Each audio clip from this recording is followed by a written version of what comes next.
Crafsman is out here in Sofubi mode. Right now, I'm in the middle of my first paint collaboration. I'm rubbing some paint thinner on a paper towel and rubbing it away from the vinyl. This gives you a nice black wash effect. This figure is called Jelly, which was made by my friend Shipman. It was a limited release of 5, which kept my stress level manageable. And speaking of stress level, we finally got to experience our first factory toy production with the Oto 7 vinyl figures. It was an eye-opening experience, which we talked more in detail about on our Patreon, but it showed me the value of making your own toys. More on that later. However, the figures themselves turned out nice. Now, we've shipped out all the Oto 7 orders and are getting very positive feedback. The Oto 7s are way bigger than people expected them to be. It's smaller than the real Oto 7, but still, it's there's you a Star Trek and a G.I. Joe for a comparison. But see, look at it. Since we're not planning to have any more Oto 7 figures made overseas, we had the molds mailed to us. Here's what those look like. Oxidation on the outside is very normal. It's the silver plating on the inside that's more important. Every Oto 7 figure came from these molds. But this video is not about spending thousands of dollars to have vinyl figures made for you. It's about how you can make vinyl figures for you, not by spending thousands of dollars, basically, yeah. So let's make sure we all up to speed real quick. Previously, we talked about Sofubi, which is a Japanese word meaning soft vinyl toys made in Japan. These toys are made in metal molds, heated in chemical vats.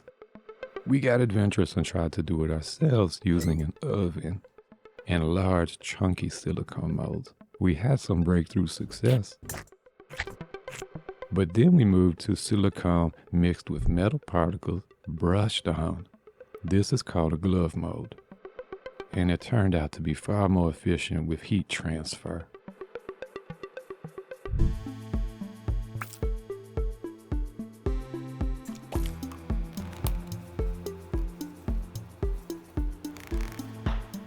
Then I switched from using an oven to using an oil cooker. That's just canola oil.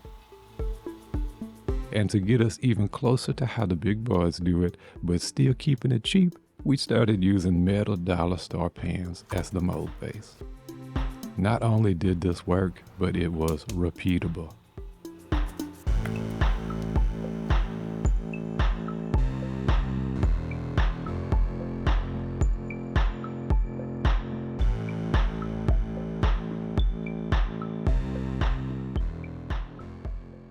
So how is all this possible?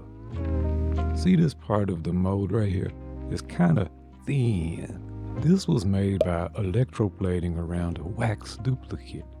This wax was then melted out, leaving the open cavity. Flat stock is tack welded around it, forming a cage to protect the main part of the mold. And we have a pan, a rim around the edge here. This helps keep the cooking oil or dielectric salt or whatever chemical used separate on the outside, separate from the plastisol side here. So this is what we're trying to replicate. Now here off camera, Crafsman has done broke the seal on my DIY pan mold, and this part is slightly still uneasy to do with one hand. But see here, this silicone layer, that's the main part.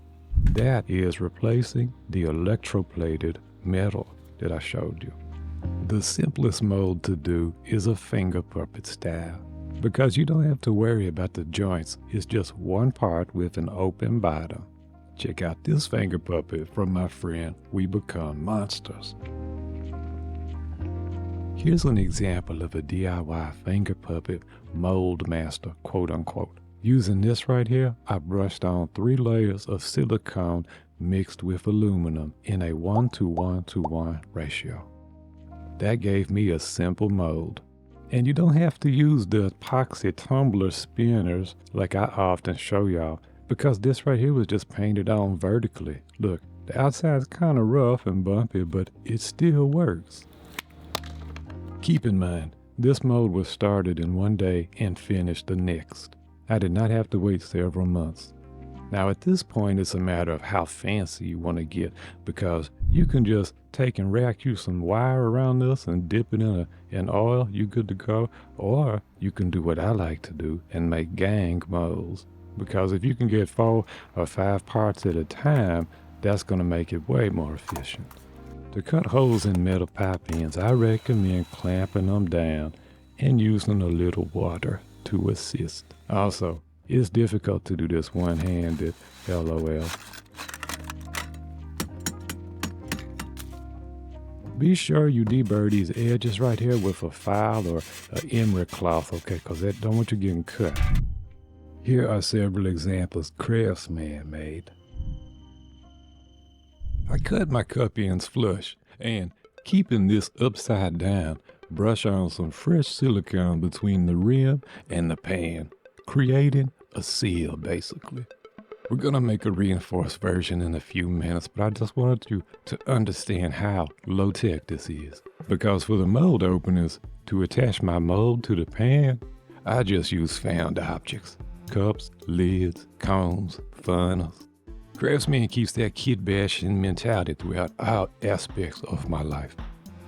Yeah, paint silicone on that and you got a mold. But what about joints with articulation? Now, me, I kind of stick with standard diameters. See these wooden discs right here? That's what I use for my joints. Like it might be a neck joint, a shoulder joint, a waist joint. And a cool bonus about using standard sized joints is that your figure parts will be interchangeable with each other. If you'd like to see a true expert at jointing, check out my man Mitsutoshi Osamura. Here he's using solid design wax, or SD wax. Check the description for links to these videos.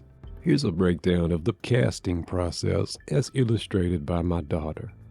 Liquid plastisol goes in the mold. The mold goes in a hot vat. I use around 375 degrees. The plastisol begins to cure from outside inward. The thickness of the part determined by how long you keep it in here. The bulk is dumped out and can be reused. The hollow plastisol part is now dipped back into the hot vat to cure. Once cured, it's dipped in water or sprayed with air to cool and removed from the mold. Off camera, I had started on a brand new figure from scratch. The idea was to challenge myself by making the tallest tar I ever have. I wanted a 4-part figure with head and arms that move. This was while our first figure was still in overseas production, so my plan was to make the prototype and send it to the factory as well. But things kind of went sideways, like we got 15 boxes of watch bands instead of toys, causing significant delays, increased shipping costs, pre-order disappointments, on top of our own misjudgments with pricing. It made me wonder, is a figure like that possible at home DIY? I started the figure with aluminum foil and Sculpey because it's what I had available. The green stuff was my way initially of trying to give myself a uniform surface. It actually does work and you can buff it, but I'm gonna wind up spray painting this one later, so it doesn't really matter. I just wanted to let y'all see the type of experiments and things that I tried, like using petroleum jelly and aluminum oxide to create a polish. Please never, never breathe aluminum oxide. Wear your protective equipment. Notice I'm using wooden pieces and metal pieces and found objects. I wanted optional hose opportunities for this figure. I've got the arms kind of roughed out here. They look a little skinny, but we're gonna bulk them out. Here's our joint. That's the size that I was talking about earlier. See there? And I've got my wood discs are doubled up. I'll show you why in a minute. A little petroleum jelly is going to keep our arm from sticking into the socket.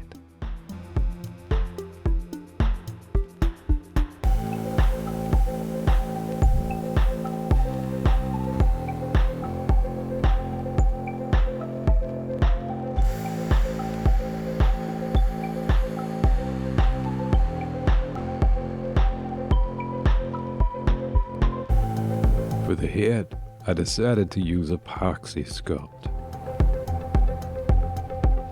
And the secret with this is to work in layers. Let it cure, work in layers, let it cure.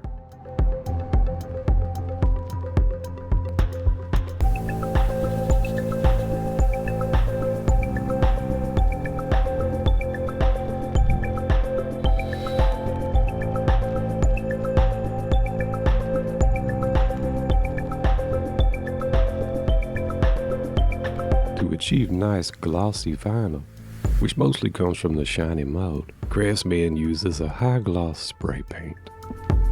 Silicone will exactly capture this gloss and transfer it to the vinyl parts. And it's cheaper than silver plating.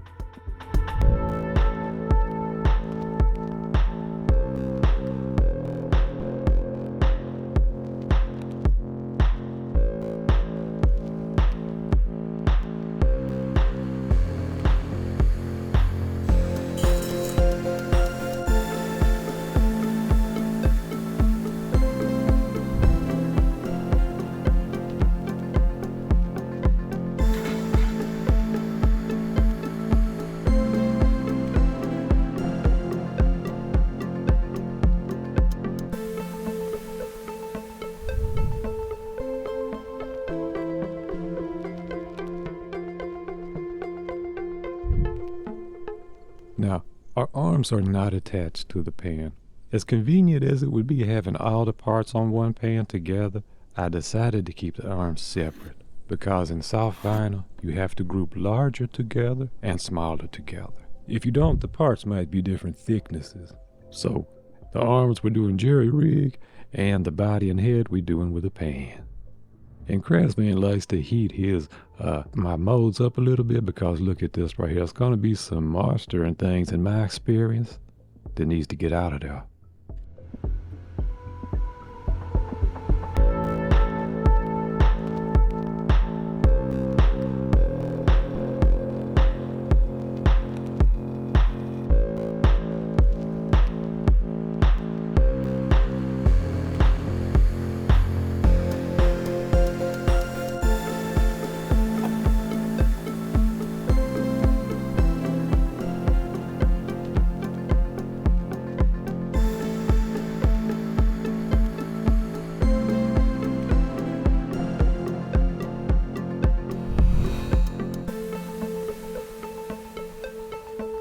And here's actual footage of me reacting to the arm attaching the first time. I was most nervous about that part. I mean, y'all saw me make that joint out of wood disc and masking tape. Come on.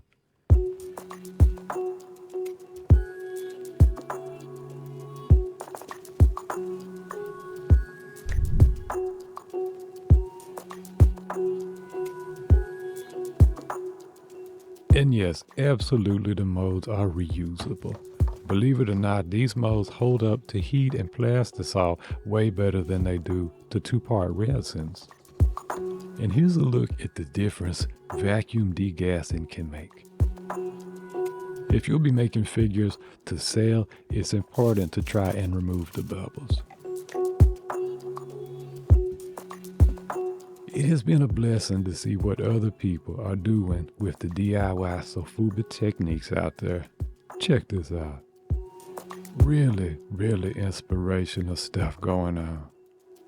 And if you're an existing soft vinyl toy maker with metal molds or a factory connection, consider this technique for, say, making custom heads or accessories, limited runs. You can even use it to test a prototype before sending to a factory.